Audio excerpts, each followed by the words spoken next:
سڵاتان لێبێت بینەرانی خۆشەویستی تەلەڤیزیۆنی کۆمەڵە، زۆر خۆشحاڵم لەوەی کە بە بەرنامەیەکی تر لە مێژووی کۆمەڵەوە ئەم دەفعەیە لەگەڵ هاوکارم گوڵناز هاتوینەتەوە خزمەتان. بەڵێ لەلایەن منیشەوە سڵاوتان لێبێ بینەرانی ئازیز.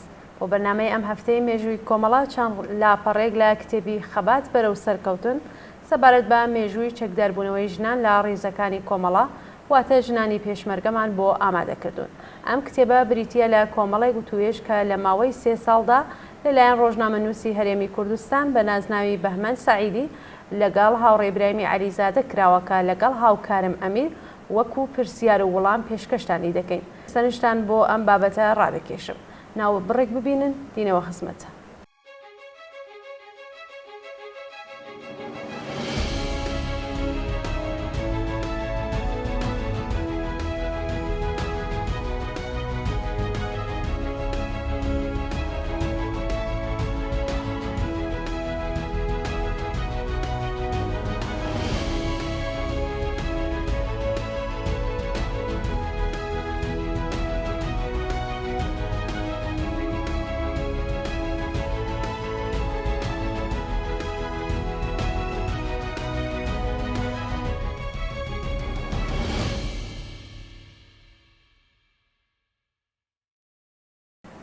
ژنان و هێزی پێشمەرگەی کۆمەڵە.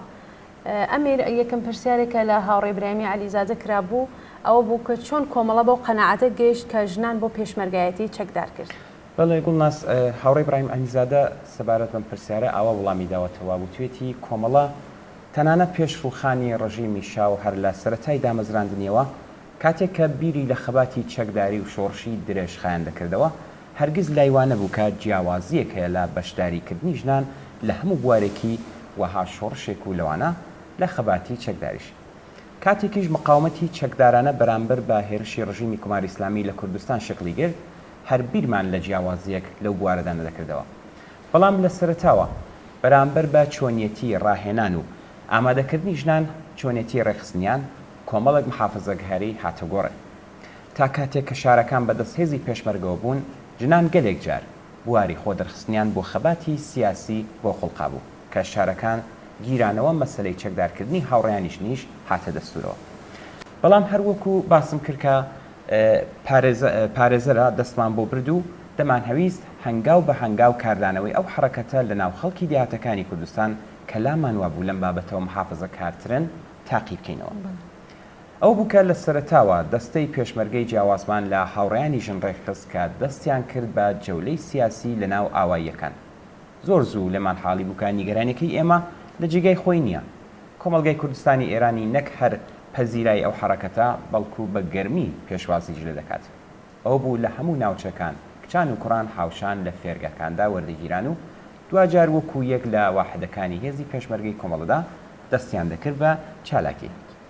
گیر و گرفتی ژنان لەناو هێزی پێشمەرگەدا کە زۆربەیان پیاو بوون کەم نەبوو. ئەوان بەڕاستی گەلێک ماندووتر دەبوون لە پیاوان و لەگەڵ گەلێک گیر و گرفتی زیاتر لە پیاوان دەست و پەنجەیان نەرم دەکرد بۆ ئەوەی جێگای خۆشیان بکەنەوە. هاتنی ژنان بۆ ناو ڕیزی هێزی پێشمەرگە بە خێرایی کاری کردە سەر کەش و هەوای کۆمەڵایەتی کوردستان بە نسبەت سەرجەم ژنانەوە. بڕوا بەخۆیەکی زیاتری بە ژنان بەخشی کەم نەبوون ئەو ژنانەی کاتێک لە ناو بنەماڵەکەیاندا لەگەڵ زوڵمێک بەرەڕوو دەبوون هەڕەشان دەکرد کە بە هێزی پێشمەرگەی کۆمەڵەوە پێوەستە بن ویان شکایەت دەبەنە بەردەم پێشمەرگەکانی کۆمەڵەوە. هەڵبەت پێشمەرگایەتی ژنان لە خەباتی خەڵکی کوردستاندا لە ڕابردوو لە کوردستانی عێراق بێوێنە نەبوون. پێشتری ژنانی چەک لەشان لە ناو ڕیزەکانی پێشمەرگەدا بیندرا بوون. جیاوازی کاری ئێمە لەم بابەتەوە لەوەدا بوو کە یەکەم ئەو کارە لە ئاستێکی بەریندا کرابوو و بە پانتایی هەموو کوردستان و دووهەم خەباتی پێشمەرگانە بە خەبات بۆ ڕزگاری ژنان لە ستەمی ڕێگەزیەوە گرێدرابوو دروشمەکانی لەم ڕێگای ژنان و پیاوانی پێشمەرگەوە بەردەوام تەبلیغیشی بۆ دەکرا. بەڵێ ئەمیر لە بەشێکی دیکەدا ئەم ڕۆژنامەنووسە پرسیاری لە هاوڕێ برایم کرد ئەو کێشە و گرفتانە لەم بابەتەوە چی بوون هاتە ڕێگاتان؟ بڵێ وەڵام بە پرسیارش ئەوە بووە کە یەکەم گرفت پاشماوەکانی بیر و بۆچوونی پیاومەزنی بوو لە ناو پیاوانی پێشمەرگەدا. هێزی پێشمەرگی کۆمەڵە ئەگەرچی تا ڕادەیەک بە بیر و بۆچوونی سۆسیالیستیەوە پەروەردەکرا بوو، بەڵام ئەوە بۆ مانای نییە کە هەستی یان سەختی پیاومەزنی بە ئاسانی لە دەرونیاندا پاک بوێتەوە. بەپێی بێباوەڕی بە ژنان تا ڕادەیەک بە چاوی سووک تەماشاکردنیان لێرە و لەوێ دەبینرا. ژنان ناچار بوون بە 2 قات زیاتر فداکاری بکەن کە بەقەدەر پیاوێکی پێشمەرگە جێگای خۆیان بکەنەوە. بۆ نمونە دەورانی قایدەگی بۆیان بە سەختی تێپەڕدەبوو، کەمتر ڕعایەت دەکران، حەمامکردن و نەزافەت ڕاگررتنی خۆیان بە ئاسانی وەکو پیاوان جێبەجێ نەدەبوو. دیارە ژمارەیان کەمتر بوو لە پیاوان و ئەمەش بە تایبەت لە ناو ئەو واحیدانەدا کە تەفاوەتەکە زۆر بوو گرفتاری زیاتریشان بۆ پێکداینا. بەڵێ ئەمیر لە بەشێکی دیکە لەم وتوێژەدا پرسیارێکی دیکە ئەوەیە یەکەم ژن کێ بوو کە هات بوو بە پێشمەرگەی کۆمەڵەوە یەکەم گیان بەخکردووی ژنی پێشمەرگە کێ بوو؟ بەڵێ وڵامەکە ئەمەیەکە هاوڕێیان گوڵی قوبادی و جەمیلە ڕەحیمی یەکەم ژنان بوون هاتبوون بۆ پێشمەرگە و یەکەم پێشمەرگەی ژن کە لە شەردا گیانیشی بەخت کرد ئەشرەفی ڕاتفور بوو و یەکەم ژنێکی هەڵسوڕاوی کۆمەڵەکە لە زیندانی کۆماری ئیسلامی تیرباران کرا نێری ئازەمی بوو. هەردووکیان لە ساڵی 1358 هەتاویدا بوو. بەڵێ ئەمیر لەم پرسیارانەدا پرسیارێکی دیکە ئەوەیە ڕادەی بەشداری ژنان لە خەباتی پێشمەرگانەدا چەندە بوو؟ بڵێ پێم وابێ دەتوانی سەرجەم بە لە سەدا 20 بەراورد بکرێت. پرسیارێکی دیکە ئەوەیە ڕێژەی ئەم ڕێژەیە کەم نەبوو بۆچی نەتانتوانی زیادی بکەن فاکتەرەکان چی بوون؟ بڵێ وەڵام بەم پرسیارش ئەمە بووە کە دیارەکەم بوو و 3 فاکتەری سەرەکی هۆکاری کەمبوونی ژنان لە ناوڕێزی پێشمەرگەی کۆمەڵەدا بوون. یەکەمیان فاکتەری کۆمەڵایەتی، هاتنی ژنان بۆ ناوڕێزی پێشمەرگە لەلایەن بنەماڵەکانیەوە بربەستی زۆری بۆ دروست دەکرێت.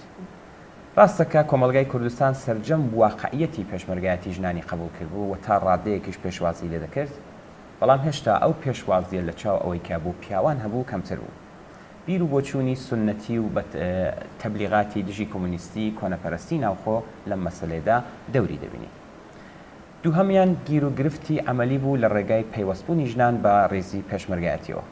کوڕان دەیانتوانی خۆیان دۆڵ بە دۆڵ و شاخ بە شاخ بە شوێن واحدەکانی پێشمەرگەدا بگەڕێن و بیان دۆزنەوە و پێیان پێوەست بن، یان تەنانەت ئەو کات کە فێرگەکانمان لە دیوی کوردستانی عێراق بوون، کوڕان بە ئاسانی دەیانتوانی لە سنوورەکان تێپەڕ بن. ئەو کارە بۆ کچان بە ئاسانی نەبوو. سێهەم هۆکار ئەوە بوو کە پێشتر ئاماژەمان پێکرد پاشماوەی ڕۆحی پیاومەزنی وای کردبوو کە ژنان لە ناو ڕیزی پێشمەرگەدا لە ژێر زەختدا بوون و کەشوهەواکە گەلێک جار بۆیان دڵپەزیرتر نەبوو. بەڵێ لە پرسیارێکی دیکەدا ئەوە هاتووە بەشداربوونی ژنان لە ڕێزی پێشمەرگەی کۆمەڵە ئەمە شۆڕشێکی سیاسی چەکداری و ژنانە بوو یان شۆڕشێکی کۆمەڵایەتی بوو یان هەرسێکیان بوو؟ بەڵێ وڵامەکەی هاوڕێ ئیبراهیم ئەوە بووە خەباتی پێشمەرگانە لە کوردستان خەباتێکی پارتیزانی دابڕا و لە خەڵکی نەبووە. پشتیوانی و پێشوازی جەماوەر لەو خەباتە جیاوازی ئەساسی پێشمەرگایەتی لە کوردستان لە چاو بۆ بێنە خەباتی پارتیزانی لە ئەمریکای لاتین. بۆ مانایە ڕوتێکردنی ژنان لە پێشمەرگایەتی دەکرێت بڵێن حرەکەتێکی کۆمەڵایەتی بوو لە بواری خەباتی چەکداریدا.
بەڵێ بینەرانی ئازیز و خۆشەویستی تەلەڤیزیۆنی کۆمەڵا بەم جۆرە هاتینە کۆتایی بەرنامەی ئەم هەفتەی مێژووی کۆمەڵا. هیوادارم جێگەی سوود و ڕەزامەندی ئێوەی خۆشەویست بوێت. بەڵێ تا بەرنمەیەکی تر و هەفتەیەکی تریان بەرنمەیە کاتێکی خۆش بۆ هەمولایەتە. زۆر سپاس.